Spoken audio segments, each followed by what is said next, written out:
que seguro lo más probable es que sea el domingo 7, no, perdón, el sábado 6 de diciembre, tenemos una, 2, 3, 4 semanas. Entonces, en 4 semanas, en realidad, antibioticoterapia se ve casi en 2 a 3 meses, se debería ver al menos. Así que créanme que la universidad, por su malla curricular, te mete antibioticoterapia en 4 semanas, lo cual es bastante información. Así que les recomiendo que vayan haciendo sus esquemas, sus repasos desde ya, porque es un tema muy complejo y con bastante información.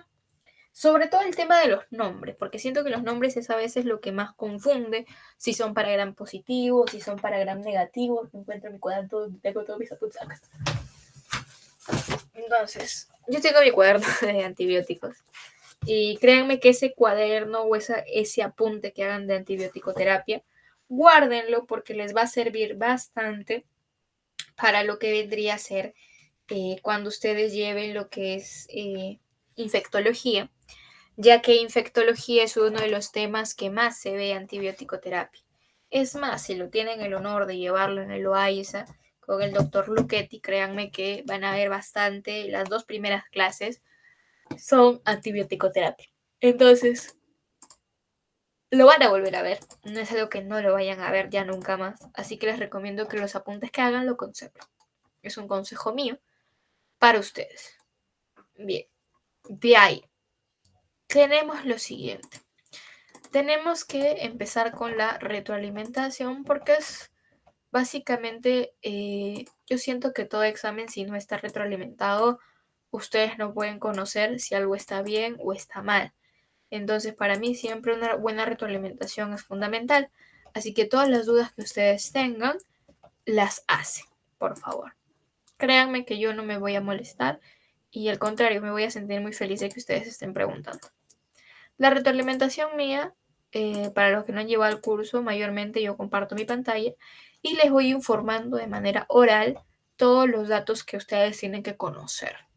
Así que yo sí les digo, tal vez, no sé, tengan la costumbre de que tal vez, eh, no sé, mm, no, no captan a veces en el sentido de que la información de manera así, de manera oral, me informan para yo volverla a repetir, para yo volverla a decir, porque para mí necesito que ustedes capten bien el tema. A ver, ¿me confirman si se ve mi pantalla? ¿Sí? Bien. Yo acá tengo los apuntes de cada cosa que he hecho para que ustedes, por si me hacen preguntas también, responderlas de la manera más completa. Siempre que hago un examen, hago mi recordatorio y las preguntas. Bien, entonces, dentro de los exámenes de farmacología, la unidad 3 tiene varios temas. Tiene fármacos usados en la vía respiratoria, tiene lo que es farmacología del dolor, farmacología de fármacos gastrointestinales y también tiene lo que es farmacología de antihiperglucemiantes. Dentro de ellos, este examen solo contiene lo que es farmacología del dolor, fármacos antihiperglicemiantes y lo que es fármacos antiulcerosos. Me he centrado en esos 3 ya que son los que se podría decir un poco más bien en exámenes, tanto a nivel de exámenes nacionales como a nivel de exámenes del mismo doctor Volarte. Entonces, justamente por eso me he centrado bastante en esa temática. En la primera pregunta nos dice, ¿cuál de los siguientes antihiperglicemiantes aumenta la secreción de insulina de manera dependiente de glucosa? Entonces, ahí te dan diversas opciones. ¿Y qué pasa? La respuesta correcta aquí, ahora sí ya veo, es la letra C, la sitagliptina. La sitagliptina es parte de los fármacos antiinflamatorios que inhiben a los receptores de PP4, que son receptores que son parte de los receptores en el momento de la función de la glucemia. Dentro de ello, al inhibir estos receptores, aumenta lo que es la cantidad de GLP-1 que estimula la secreción de insulina en casos de que la glucosa se encuentre elevada. Entonces, depende de que la glucosa esté elevada para que este fármaco actúe inhibiendo la DPP4 y a su vez estimule la insulina. Eso es lo que te están preguntando. En el caso de las sulfonilureas, como la glibenclamida, se estimulan independientemente de si la glucosa está elevada o no, igual va a cumplir su función de estimular la secreción de insulina. La metformina, por otro lado, tiene su función en lo que es la resistencia de la insulina. O sea, ¿qué hace? Sensibiliza los receptores de insulina para que puedan unirse, valga la redundancia, a la insulina y esta pueda aperturar, por así decirlo, los canales que ayudan a la glucosa a entrar adentro de la célula. Valga la redundancia. Entonces, dentro de esos 3 fármacos tenemos que saber cómo funciona cada uno. Glibenclamida, que es una sulfonilurea, trabaja de la manera en la cual básicamente bloquea canales de potasio y estimula la salida de insulina. O sea, no le importa si la glucosa está elevada o no, glibenclamida va a cumplir su función de secretar insulina.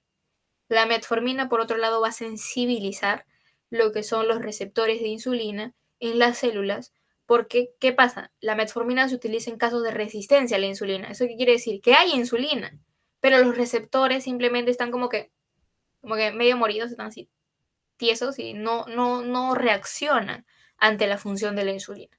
Entonces ahí donde metformina sensibiliza esos receptores para poder permitir que la insulina que ya está en la sangre pueda unirse a su receptor y de tal manera que, que se pueda generar el paso de la glucosa hacia dentro de la célula.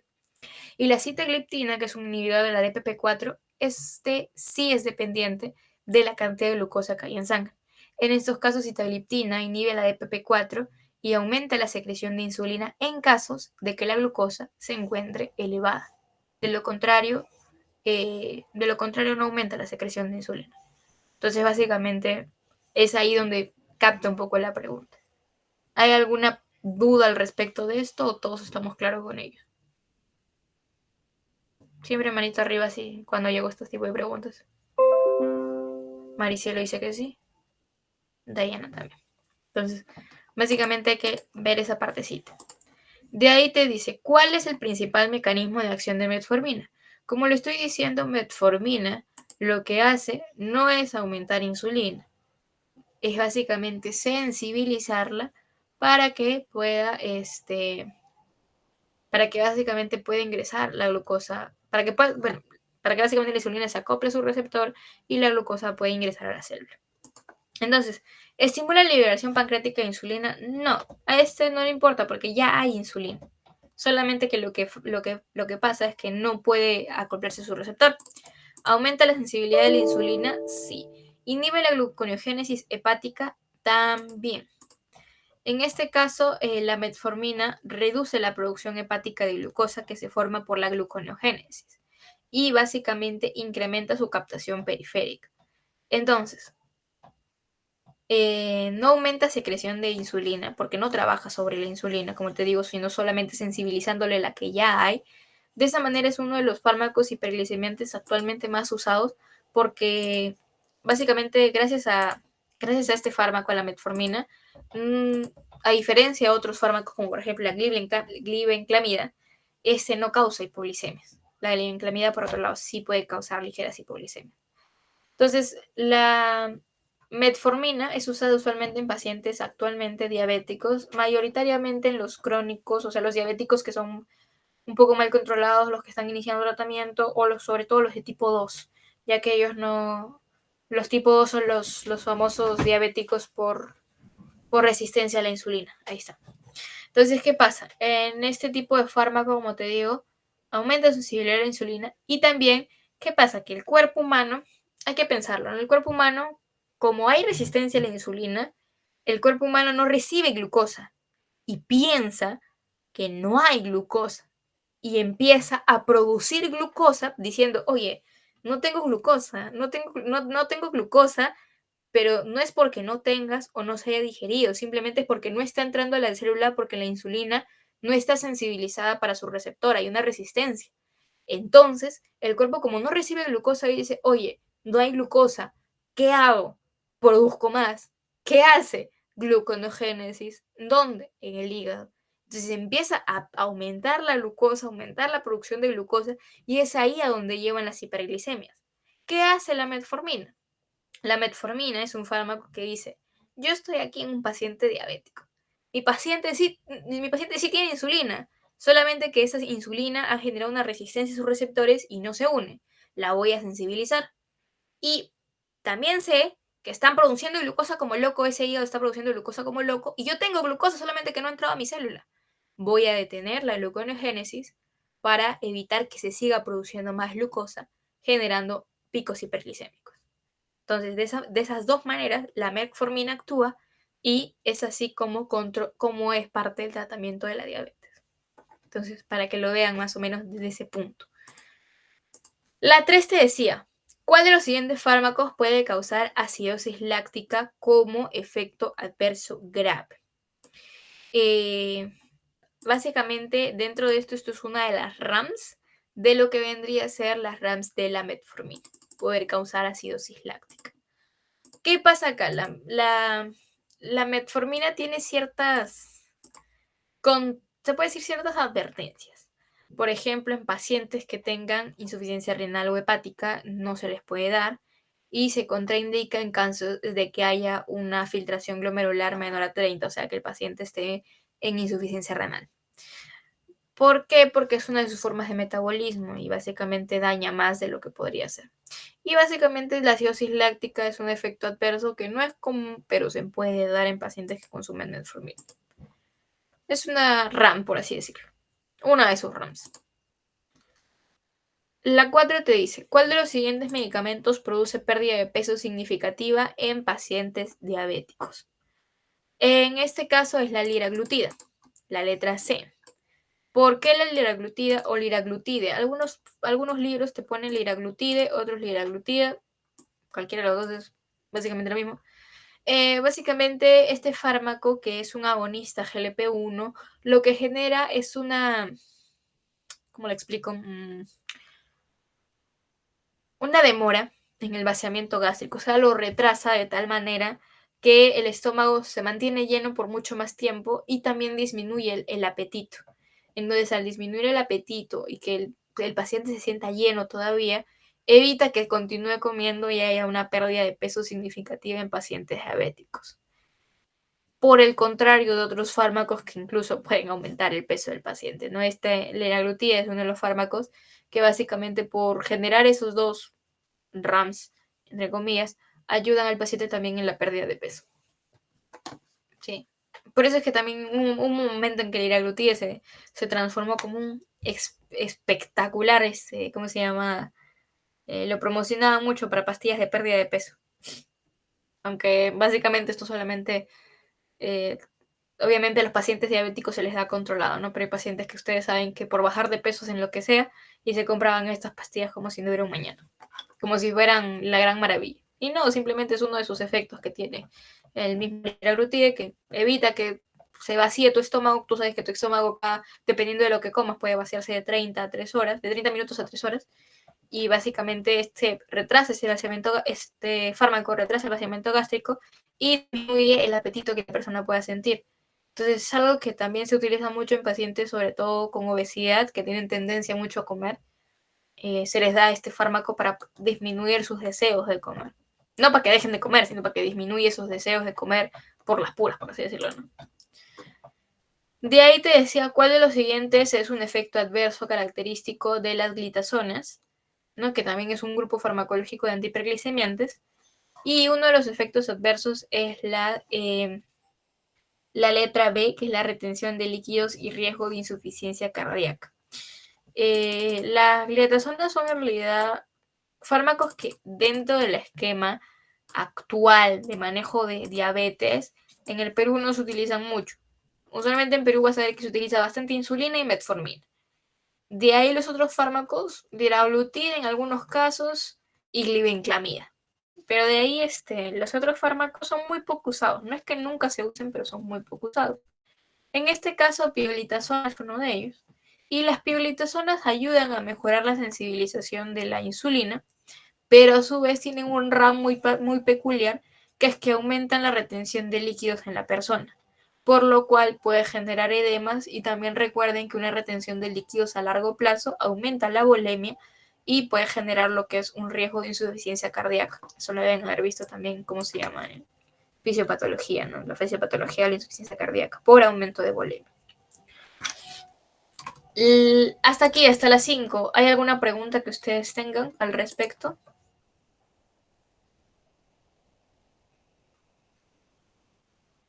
Dayana dice que todo ok, Maricelo todo ok, perfecto. En las 6 nos dicen, en un paciente diabético con insuficiencia cardíaca y obesidad, ¿cuál es la mejor terapéutica oral? Como les había dicho, los agonistas GLP-1 como el liraglutide ayudan a reducir el peso y a su vez también a los riesgos cardiovasculares y básicamente eso. Algo que tienen que saber, acá está el liraglutide. Este de acá. Por ejemplo, las glitazonas, perdón.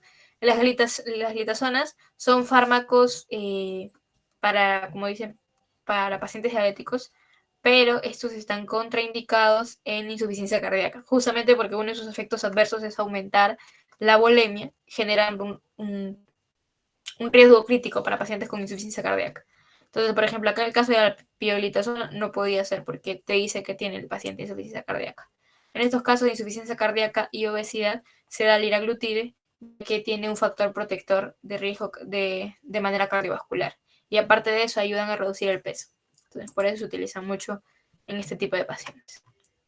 Las 7 nos dicen, un paciente tratado con epaglifosina, ¿no? Presenta candidiasis genital recurrente. ¿A qué se debe? A ver, la empaglifosina, tenemos que recordar que este fármaco de acá es un fármaco que que pertenece al grupo de los inhibidores de SGLT2, que es uno de los transportadores de glucosa. Entonces, los inhibidores de SGLT2 aumentan la eliminación renal de glucosa. Entonces, ¿qué pasa? Básicamente crean un medio, tú sabes que la glucosa usualmente no se elimina por orina. Entonces, ¿pero qué pasa con los inhibidores de SGLT2? Aumentan la eliminación renal de glucosa, cosa que no sucede usualmente, ¿no? Ustedes saben que la glucosa no debería encontrarse en orina, pero gracias a los inhibidores del SGLT2 disminuyen la cantidad de glucosa eliminándolo a través de la orina, lo cual generalmente propicio, como por así decirlo, metes azúcar a un lugar y obviamente todo lo que tenga hambre va a llegar. Entonces, en ese caso, a nivel genital, que está eliminando glucosa por la orina, también un medio favorable para la proliferación de hongos y bacterias. Entonces, como es tratado con empaglifosina, presenta que es un hongo genital recurrente justamente por ese tema, por el tema de la eliminación de la glucosa por vía genital. Entonces, en ese caso, ¿a qué se debe? A incremento de la glicosuria, que es glucosa en la orina. De ahí de eso te dice la 8. Esto lo hemos visto, estos fármacos antiulcerosos. ¿Cuál de los siguientes? ¿Hay alguien que está escribiendo sobre uno de ustedes?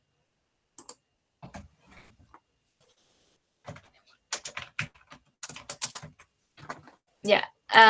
La 8 te dice, ¿cuál de los siguientes ulcerosos inhibe irreversiblemente la bomba de protones, ¿no? Bomba de sodio, potasio, TPasa. No, perdón, de hidrogeniones, potasio, TPasa, perdón. En ese caso, yo dije, potasio, qué loco. Realidad está crazy. Ya. Ya el sueño me está atacando bien feo. La tesis.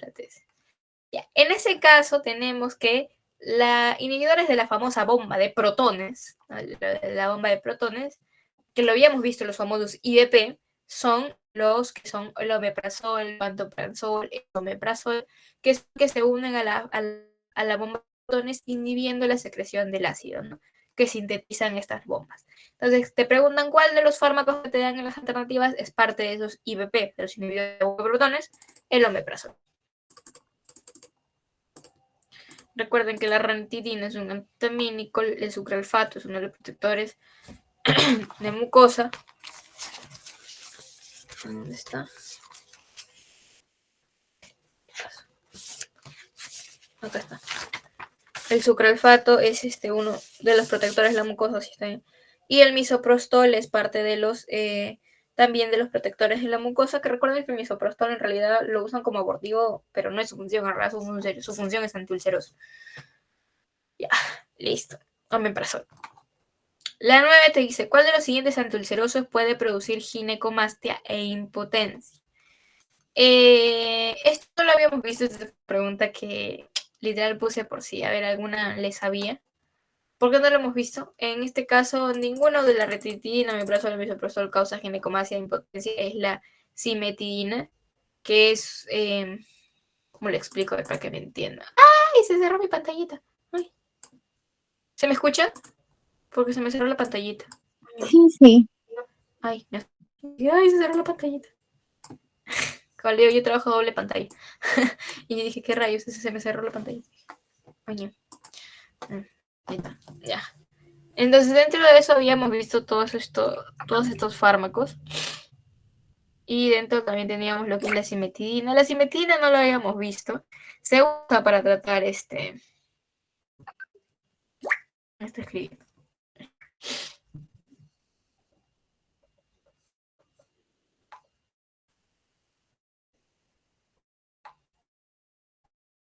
Ay, perdón, me estaban escribiendo a mi mamá. Pido perdón, estaba escribiendo a mi mamá. Y ahora sí. Así pasa cuando sucede. Yo digo, soy muy independiente. Y mi mamá me escribe. Yo, Oli. Ya, a ver, en torno a la cimetidina es de la familia de las ranitidinas, es un antihistamínico H2, que uno de sus efectos adversos o sus RAMs es inhibir receptores androgénicos, ¿no? Lo que causa a veces efectos endocrinos como ginecomastia y a veces incluso impotencia. No se pregunta mucho, pero está dentro de los antihistamínicos y es por eso que lo puse a ver si se acordaban las RAMs de los otros, obviamente iban a saber que por descarte la cimetidina. La 10 te dice, un paciente con úlcera gástrica está en tratamiento con AINES. Recuerden que los AINES son gastrolesivos, sobre todo los no selectivos, porque inhibían a la COX-1 y a la COX-2. Y la COX-1 era la que generaba prostaglandinas que disminuían el ácido clorhídrico, entonces el ácido gástrico. Entonces, básicamente, al inhibir la COX-1, aumentaban la producción de ácido gástrico, o sea, no había como un sistema de retroalimentación, y de esa manera eran gastrolesivos. Entonces, un paciente con úlcera gástrica que está en tratamiento con AINES, ¿qué fármaco sería más adecuado para prevenir lo que es la úlcera?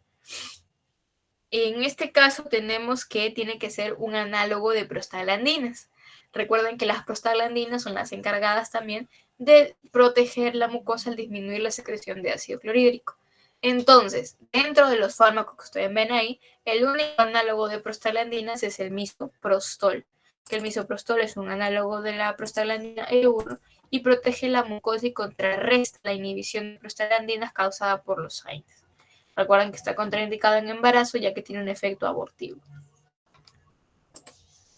Hasta aquí, ¿está claro? Diana me dice que sí. Mari, sí. Yeah, perfecto.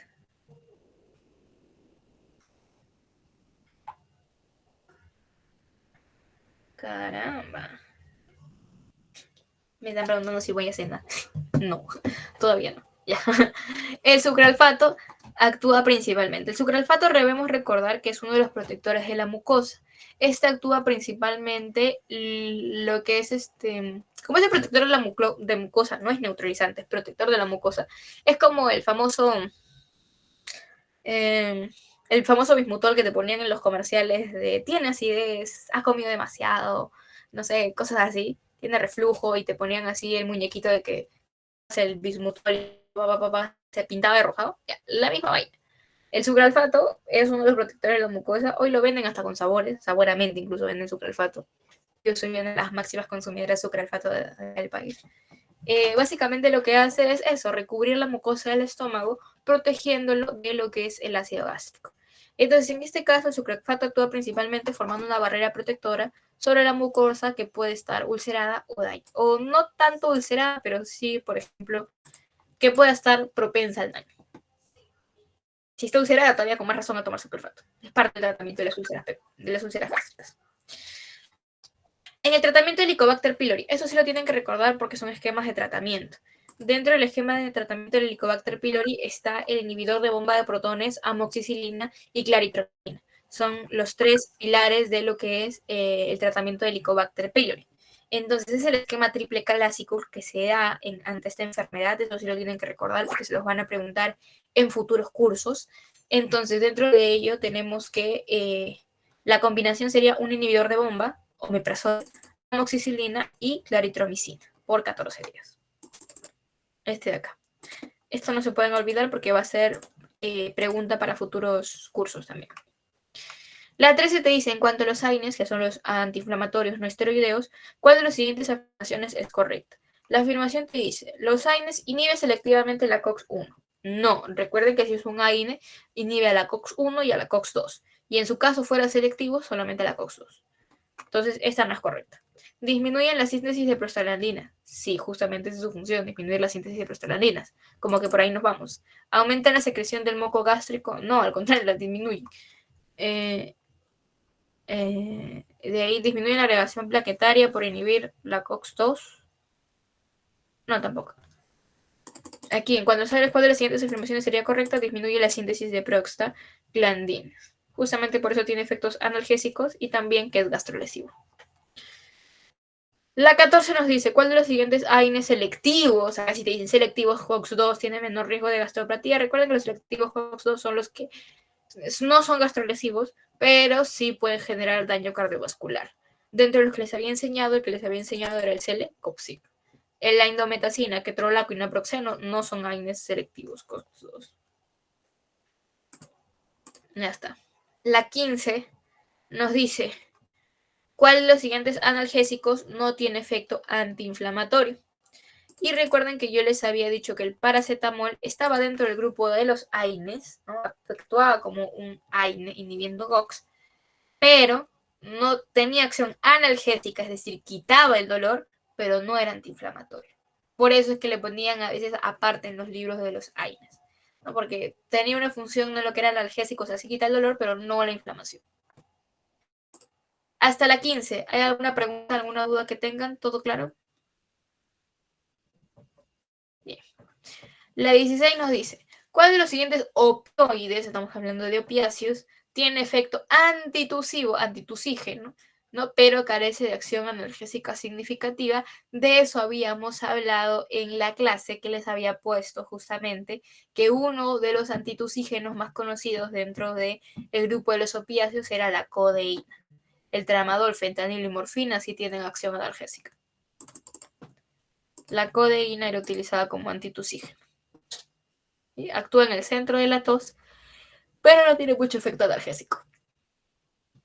La 17 te dice, ¿cuál de los siguientes opioides, otra vez seguimos con los opiáceos, se asocia a la liberación masiva de histamina y riesgo de hipotensión?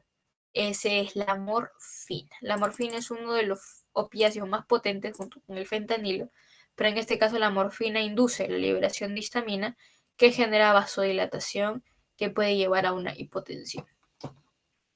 La 18, el uso concomitante de tramadol y antidepresivos, yo les había dicho, nunca combinen, está contraindicado darle a opiáceos a personas que lleven tratamiento antimaníaco, que son los antipsicóticos, o los antidepresivos. ¿Qué puede producir? Puede producir lo que son un síndrome serotoninérgico, que es básicamente que el tramadol inhibe la recaptación de serotonina y noradrenalina. Esto quiere decir que como no se recaptura la serotonina, sigue liberada, ¿no? Por así decirlo, en el espacio, y los antidepresivos evitan también evitan que básicamente la función de la serotonina, recuerden que es la hormona de la felicidad. Entonces, básicamente, los antidepresivos hacen que la serotonina esté al máximo y combinado con el tramadol, que también inhibe la recaptación de serotonina en cierta manera, genera que básicamente el cuerpo esté así full serotonina, que si bien es cierto, es una hormona que sirve para estar feliz, a grandes combinaciones, o sea, a grandes cantidades de este neurotransmisor, va a generar lo que es hipertermia, rigidez y confusión, que es un síndrome serotoninérgico. La 19 te dice cuál es antagonista opioide, otra vez con los opioides, de elección en sobredosis aguda. Antagonista, o sea, está en contra de los opioides. Yo les había dicho que dentro de los opioides teníamos dos, la naloxona y la naltrexona. Acá hay una palabra, si ustedes me han marcado cualquiera de las dos, es válido. Naloxona. Yo voy a poner naloxona porque cuando ustedes lleven más, si me han marcado una naltrexona también lo voy a valer. Pero la naloxona es mucho más rápida. Usualmente en crisis agudas se usa naloxona Y naltrexona se usa con mayor uso para por el mantenimiento en las adicciones. O sea, cuando son casos de adicción a heroína y no quieren que el paciente vuelva a recaer, se le da un tratamiento de mantenimiento con naltrexona para ello. Si con naltrexona no se puede ver porque en clases dije naltrexona. Para su vida diaria, cuando ya llegue el curso tal vez de anestesiología, se van a dar cuenta que la revierte rápidamente las funciones de los poco más. La 20 te dice cuál de los siguientes AINES tiene mayor riesgo de nefrotoxicidad. Sí, en este caso es la indometacina. La indometacina, no se los había dicho, pero se han visto sus PDs, tal vez estaba, si no me equivoco, una partida chiquitita. La indometacina básicamente lo que es vasoconstricción de los riñones. Entonces, cuando causa vasoconstricción renal intensa, lo que es el recibir al inhibir la prostaglandina, genera que, por ejemplo, los pacientes que tengan función renal comprometida sea sumamente peligroso para ellos, porque es como que el vaso que ya de por sí los vasos renales son pequeños, que se constriñan más, mayor daño renal. Por eso dice mayor riesgo de nefrotoxicidad, indometacina. El 21 te decía, el dolor neuropático, ¿cuál de los siguientes fármacos tiene mayor evidencia? Cuando hablamos del dolor neuropático, siempre tenemos que saber que el tratamiento es con gabapentina.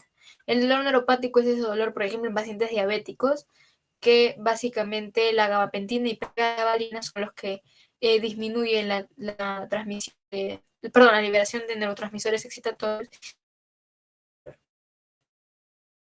Ustedes lo van a aprender aquí, a gabapentina la van a volver en geriatría, cuando lleguen diabetes, cuando estén en hospital. Gabapentina es muy utilizado para dolores neuropáticos. Es uno de los que más se utiliza a nivel hospitalario. De ahí te dice, la 22, la administración crónica de opioides puede causar lo que habíamos visto, ¿no? Recuerden que si nosotros utilizamos bastante veces los opioides como los adictos, generamos lo que es tolerancia y dependencia, y eso se los había dicho. Y recuerden que si los quitan bruscamente, genera lo que es el famoso síndrome de abstinencia. Perdón. La 23. ¿Cuál de los siguientes fármacos antiulcerosos puede provocar contracciones uterinas? Habíamos visto que el que era abortivo y generaba contracciones uterinas era el misoprostol. ¿Sí? Contracciones uterinas, por eso es que está contraindicado en las contracciones. La 24. En caso de sobredosis por paracetamol, ¿cuál es el antídoto específico? Eso está en su PPTs. A casos de paracetamol, el antídoto es N-acetilcisteína. ¿Sí? Paracetamol. Y la última, la 25, pacientes con gastritis, la secreción ácida y nocturna, o básicamente reduce, recuerdan que yo les he dicho que usualmente una terapia produce la mayor cantidad de ácido clorhídrico en los momentos que estamos durmiendo, entonces reduce secreción ácida nocturno, ¿no? El momento de la mañana y el momento de la noche usualmente eran los fármacos inhibidores que básicamente los que se toman en la mañanita. ¿Quién es? Omeprazol. Los inhibidores de bomba de protones suprimen de forma potente, por eso que con un omeprazol al día es suficiente. Hasta algunos toman dos, incluso la vasal nocturna, porque inhibe la bomba de protones. Bien. Hasta aquí. ¿Alguna pregunta con respecto a este pequeñito examen que hemos dado? ¿Todo claro? Perfecto. Bien. Entonces me alegra que todo esté claro. Vamos a iniciar rápidamente para tampoco quitarles mucho tiempo de su noche, lo que es con la introducción. Voy a apagar mi cámara, pero esta parte es introducción, no es todo lo que es farmacología de antibacterianos. Voy a recalcarlo porque ya me ha llegado a pasar que me dicen, pero esto es muy poquito, ¿es segura que estás todo? No, esto es una introducción de los antimicrobianos. Es solamente eso, introductorio.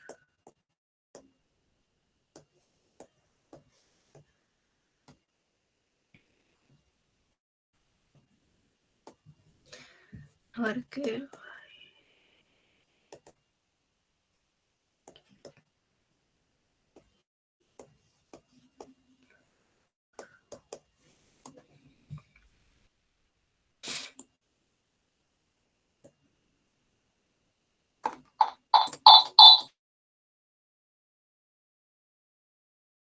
Perdóname. Me había olvidado de quitarle el sonido. Ya.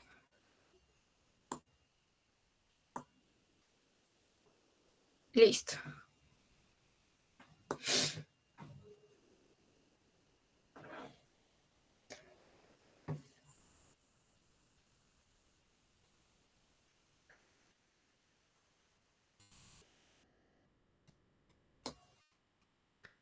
¿Se logra visualizar mi pantalla correctamente? Perfecto. Entonces vamos a hablar de lo que hemos venido, que es lo que es la introducción. Disculpen, mi lápiz ya está en muere. Mi lápiz de mi pobre tablet ya está en muere.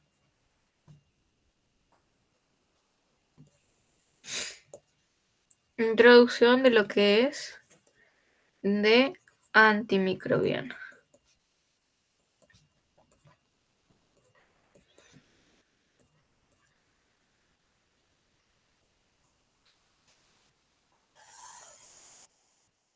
Ya está. Dentro de introducción a antimicrobianos tenemos que saber que microbios no es lo mismo un antimicrobiano, muchos confunden o lo usan igual, de antimicrobianos con antibacterianos. Ya. Dentro de los antimicrobianos tenemos varios grupos de fármacos. ¿Alguien sabe cuáles son?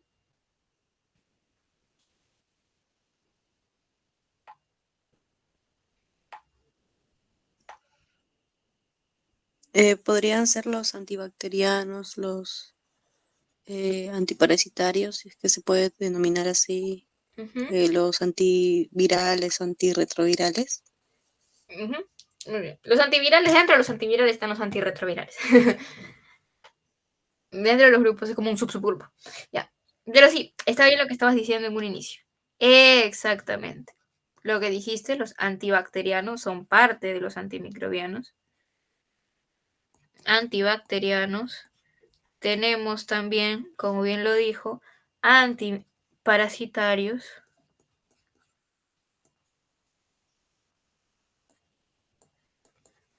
Tenemos también lo que dijo los antivirales. Y ahí vi en el chat que me pusieron a los antifúngicos, que también están dentro. Antifúngicos. Entonces tenemos ya 4 grupos que se van a estudiar. Entonces, dentro de ellos, el grupo más grande, en realidad son casi todos, pero ¿qué toman más en los exámenes? Antibacterianos. Esto es lo que más toman, esto es lo que más preguntan, esto es lo que más viene, porque es lo que más enseñan con sus diversos subgrupos. Ya. Entonces, dentro de eso vamos a empezar nosotros con el grupo de los antibacterianos. Dentro de los antibacterianos, tenemos que saber que los antibacterianos clasifican. A ver.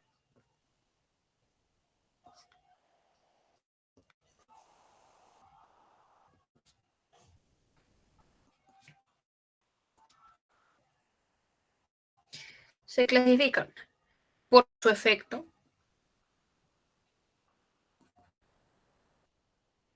¿Esto qué quiere decir? Los antibacterianos pueden ser bactericidas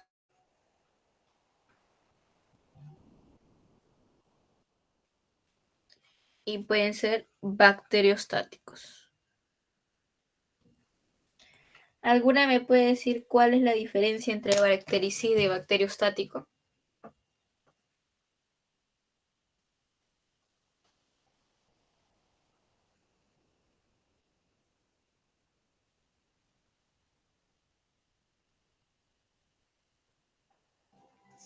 El primero podría ser que elimina por completo la bacteria y el segundo que parcialmente para mantener un equilibrio. ¿Ya? ¿Alguien más? Bueno, como lo dijo Maricielo, el bactericida mata directo y el bacteriostático inhibe el crecimiento de la bacteria en este caso. Exactamente. Muy bien. Ajá, las dos tienen razón. El bactericida es el que, como bien lo han dicho, mata directamente la bacteria. Actúa sobre la bacteria y ¡pap! Adiós bacteria. El bacteriostático, por otro lado, es aquel que inhibe no solamente el crecimiento, o sea, es como el crecimiento y reproducción, ¿no? De las bacterias sin matarlas. O sea, básicamente ustedes saben que las bacterias tienen un tiempo de vida. O sea, estos bacteriostáticos no matan a la bacteria, sino que simplemente es como que, ¿sabes qué? No te vas a seguir reproduciendo y en algún momento cuando esa bacteria muera, ¿no? Eh, ya no, o sea, básicamente sobrevive la bacteria, pero ya no se puede reproducir, ¿no? Usualmente cuando trabajamos nosotros con antibióticos, siempre se dan un bactericida y un bacteriostático. El bacteriostático para evitar que siga reproduciéndose y el bactericida para matarla directamente. Entonces siempre se asocian usualmente bactericidas con bacteriostáticos, para que lo tomen en cuenta.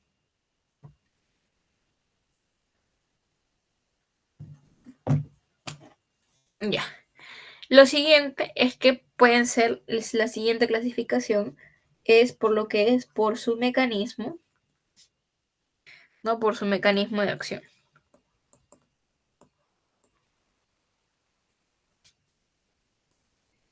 Dentro de su mecanismo de acción, tenemos que reconocer que a nivel de la bacteria, voy a dibujar una bacteria, yo sé que va a estar bien, bien fea, pero ya. Imaginemos que, ya. Imaginemos que esta es una linda bacteria. Ya. Tenemos para actuar uno sobre su pared celular. Tenemos para actuar sobre su membrana celular. ¿Dónde más creen que puede actuar?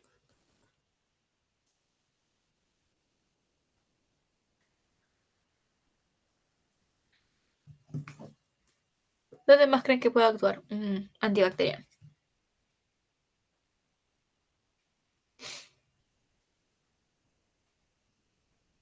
En,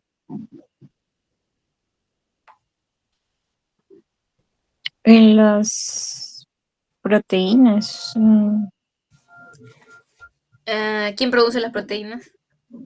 ¿Quién sintetiza las mm, proteínas más bien? esos ribosomas bacterianos. Exactamente, puede actuar sobre los ribosomas. ¿Dónde más?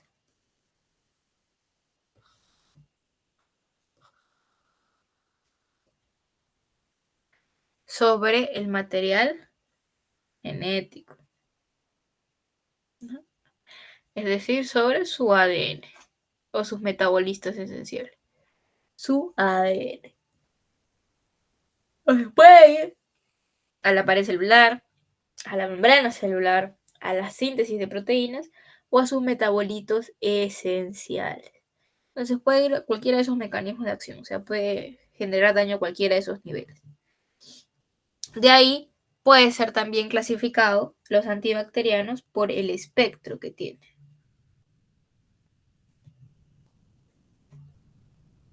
Por su espectro.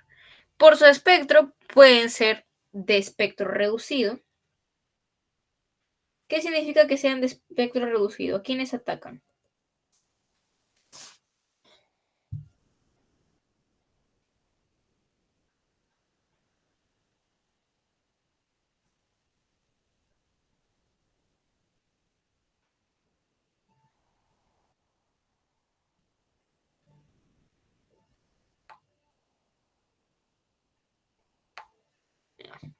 No importa. Me encanta que pongan sus caritas. Ya. El reducido son los que atacan a solamente a los gram negativos. De ahí están los que son los de espectro ampliado,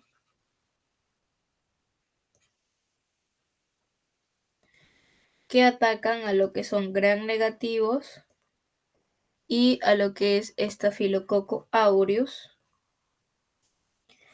Y de ahí tengo a los que son los de amplio espectro, que no es lo mismo que espectro ampliado, porque varios me preguntan lo mismo.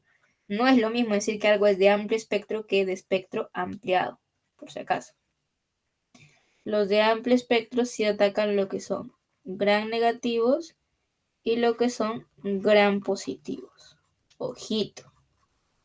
Ojito, digo ojito porque después me dicen, yo pongo en el examen, por ejemplo, ¿no? Los de amplio espectro, solamente gran negativos y solo estafilococcus aureus, y se acuerdan del ampliado y dicen sí y no.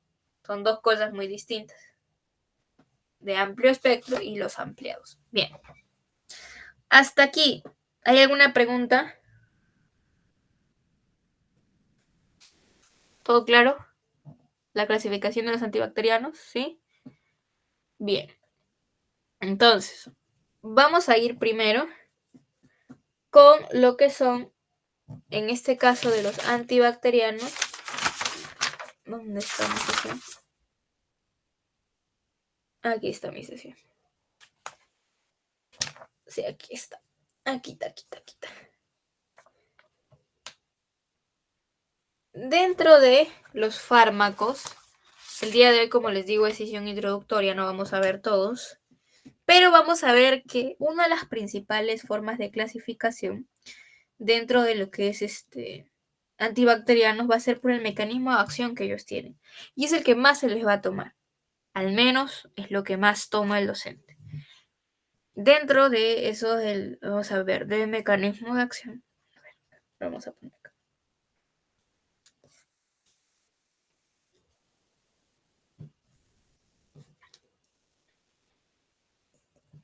Ay, no sé por qué Perdón, chicos, mi lápiz está fallando. Ya, mecanismo de acción. Si lo ven chueco es mi lápiz, no soy yo. Ya está. Dentro del mecanismo de acción que vamos a ver a continuación, qué horrible, qué horrible como se ve, ya no importa. Ya. Dentro del mecanismo de acción que tenemos está, como les estaba diciendo, los famosos inhibidores de la síntesis de la pared celular. Entonces, inhibidores de síntesis de pared celular. Bien. Dentro de estos inhibidores de síntesis de pared celular, tenemos a lo que son los beta-lactámicos, que dentro del grupo de los beta-lactámicos tenemos pues al grupo de las penicilinas, tenemos al grupo de lo que es las cefalosporinas,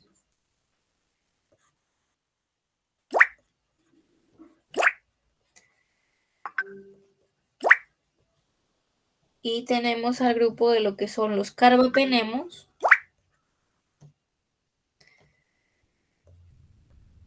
y al grupo de los monobactámicos. Entonces, Talía, ¿ese es el nombre de los fármacos? No, ese es el nombre de los grupos. O sea, la siguiente semana nosotros vamos a ver el grupo de las penicilinas de primera generación, segunda, tercera y cuarta generación. Cefalosporinas, primera generación, segunda, tercera y cuarta generación. ¿Quiénes son los carbapenemos y quiénes son los monobactámicos? Y esos únicamente, todos esos fármacos que vayamos a ver, que al menos son como 5, 6, 7 por cada grupo, solamente pertenecen al grupo de los beta-lactámicos, ¿sí? De los inhibidores de síntesis de pared celular. De ahí todavía, de los inhibidores de la síntesis de pared celular, los beta-lactámicos son uno de los grandes grupos. De ahí siguen lo que son los famosos glicopéptidos, que aquí dentro vamos a tener a la famosa vancomicina, que es la que vamos a hablar en ese grupo, pero ese es otro grupo aparte. De ahí vamos a tener a la bacitracina y mumpirocina, pero esos no se preguntan mucho, pero igual vamos a ver un poquito de ellos, ya que por si acaso te preguntan. Bacitracina y mupirocina. Estos no se preguntan mucho, pero beta-lactámicos y glicopéptidos sí. Entonces, Talía, de las penicilinas, ¿cuántos grupos son? Son 4 grupos de penicilina. 4 grupos de penicilina y cada grupo de penicilina tiene de 2 a 3 fármacos. O sea, de las penicilinas vamos a aprender casi 12 penicilinas. Las únicas, no. Hay muchas más. Pero vamos a hablar de la penicilina de primera generación, donde está la penicilina G-benzeatínica, la fenoximetilpenicilina, la segunda generación que está la diclosalcilina, la meticilina, tenemos la tercera generación, la amoxicilina y ampicilina, la cuarta generación que es la piperacilina. De ahí recién tenemos las cefalosporinas, que son otras 4 generaciones, que ahora el docente ha cambiado, ya son 4 generaciones, pero los ha puesto con diferente nombre porque se ha actualizado la clasificación de cefalosporinas, que vamos a ver la nueva clasificación, ya no la antigua. Que ahí sí tenemos que aprender qué tipo de generación va para gram positivos, quién para gram negativos, quién para pseudomonas aeruginosa, quién para anaerobias. Por eso ustedes tienen que saber qué bacterias son gram positivas, qué bacterias son gram negativas. Entonces, eso lo voy a preguntar yo. Los carbapenemos, que son los famosos imipenem, ertapenem, meropenem, y los monobactámicos como el astrional. O sea, ahí nomás el de la siguiente clase vamos a ver aproximadamente entre más o menos unos 20 a 30 nombres que solamente pertenecen al grupo de los betalactámicos. Únicamente ese grupo. Ojito. Para que se vayan preparando mentalmente, porque yo sé que después lo van a dejar todo último momento y no quiero que eso pase.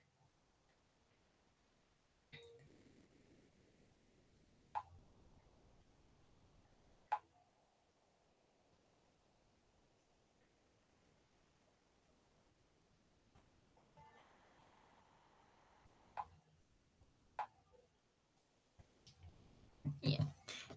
Esos son los inhibidores de síntesis de pared. Ahora tenemos los que alteran lo que son los fármacos que alteran la función de la membrana, ¿no? Alteran lo que es la función de la membrana. Aquí vamos a tener más que nada, esto lo vamos a utilizar, por ejemplo, aquí vamos a ver a las polimixinas, que vamos a ver aquí a la colistina, uno de los últimos antibacterianos que han salido, que son solamente para bacterias con una alta resistencia. Pero solo uno, así que como ven acá no vamos a sufrir mucho. De ahí en la 3 tenemos a los que inhiben síntesis de proteínas. O sea, estos son los que juegan con los famosos ribosomas. ¿Qué tipo de ribosoma, qué subunidades de ribosomas tienen las bacterias? 30 y 50S. Exactamente. Inhiben síntesis de proteínas. Aquí vamos a tener los que inhiben al 30S, que acá son dos grupos o dos subgrupos, que son los famosos aminoglucósidos. Y acá también tenemos a las tetraciclinas. Aproximadamente acá hay entre los dos 8 fármacos más. Coño. De ahí tenemos la 50S. Dentro de la 50S tenemos a los macrólidos. Tenemos a los fenicoles. Tenemos a las lincosamidas.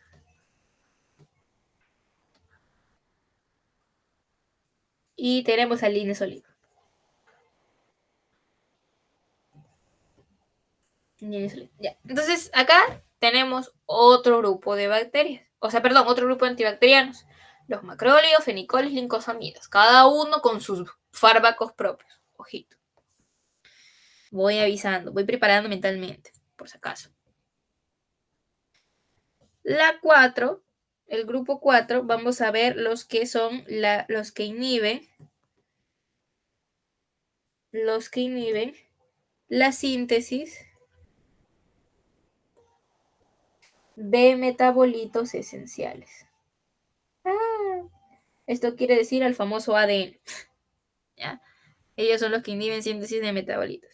¿A quiénes tenemos acá? Acá tenemos al subgrupo de las famosas quinolonas, que acá hay como 4 generaciones también, 5 generaciones más o menos. Las sulfonamidas y las rifamicinas, que estas de acá son usadas en tratamientos de tuberculosis. Ya está. ¡Listo! Esto que hemos visto aquí son solamente las clasificaciones, no son los fármacos.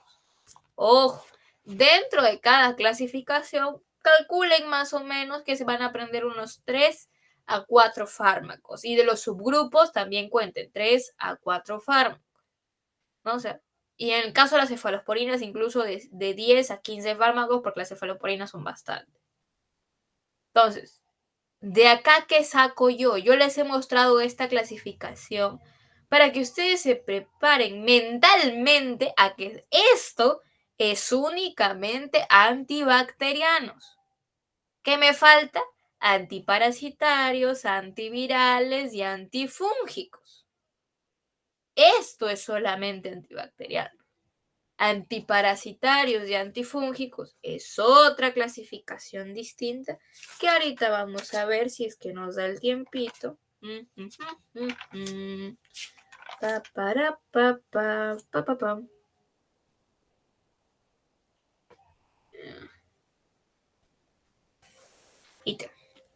Nos quedan 7 minutos, así que voy a hacer la clasificación del otro para que vengan preparados para la siguiente clase. Los siguientes son los famosos antimicóticos. Perdonen, de verdad, mi lápiz está muy loco.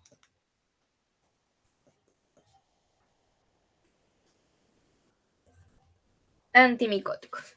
Dentro de los antimicóticos tenemos que saber que existen subgrupos. Existe el grupo, por ejemplo, que son de que estos actúan, por ejemplo, a nivel de vía sistémica, vía tópica. No lo han clasificado como tal, pero son los que atacan pueden atacar a la pared formando poros, que lo vamos a ver más adelante, que acá vamos a ver dos grupitos, la serie poliénica y la no poliénica.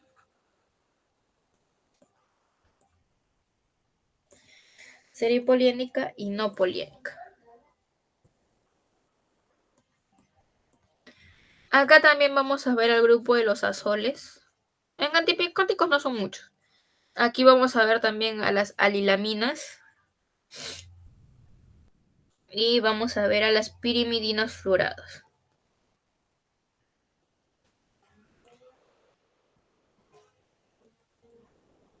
Igual, de acá por cada grupo son aproximadamente entre 3 a 4 fármacos.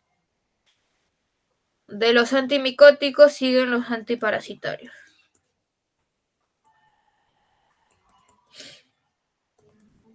De los antiparasitarios tenemos los que son los que yo les voy a enseñar, que son los más preguntados, son los que se usan en infección por protozoarios.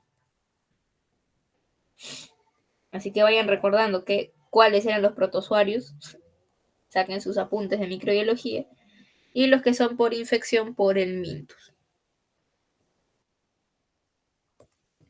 Y de ahí están los antivirales, que en el caso de los antivirales sí vamos a tener que hacer su clasificación propia al momento que usemos, porque los antivirales se usan por tipo no son muchos los que vamos a ver, pero son por tipo de virus más que nada. Hasta aquí, ¿hay alguna pregunta que ustedes tengan? ¿Hay alguna duda o consulta que tengan? Bien, yo quiero consultarles a ustedes. ¿A ustedes les molestaría que la clase fuera más de 2 horas?